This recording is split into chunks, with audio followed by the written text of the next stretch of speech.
Salut tout le monde, aujourd'hui je vais vous présenter plusieurs aliments qui portent le nom de la ville de Liège et Bruxelles et qui sont connus partout dans le monde.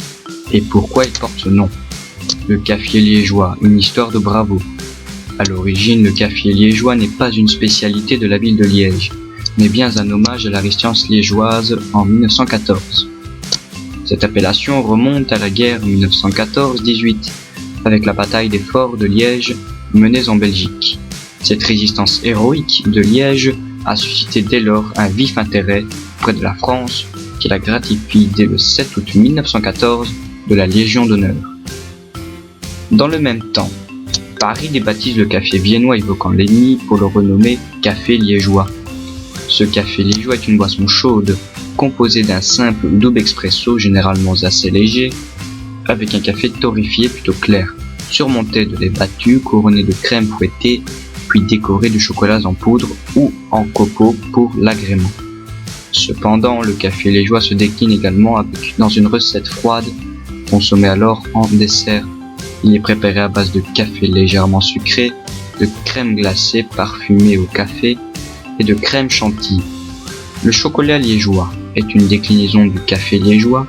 C'est la même histoire que pour le café liégeois, sauf que le café est remplacé par du chocolat.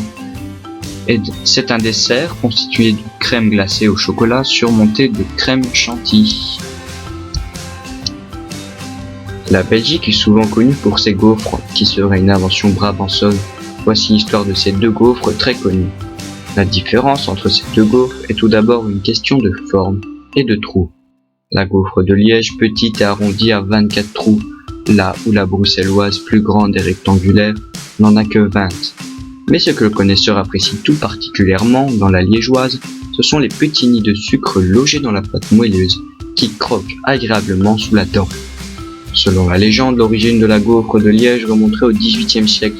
Le prince évêque de Liège aurait demandé à son cuisinier de lui composer quelque chose de savoureux et de sucré, pari tenu. Et la gaufre de Bruxelles.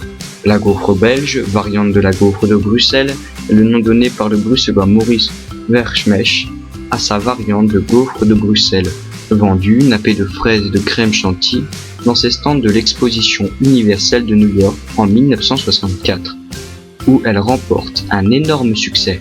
Maurice Verschmesch avait choisi ce nom car il pensait que la plupart des Américains, n'ayant que peu de connaissances géographiques, situeraient plus facilement la Belgique que Bruxelles.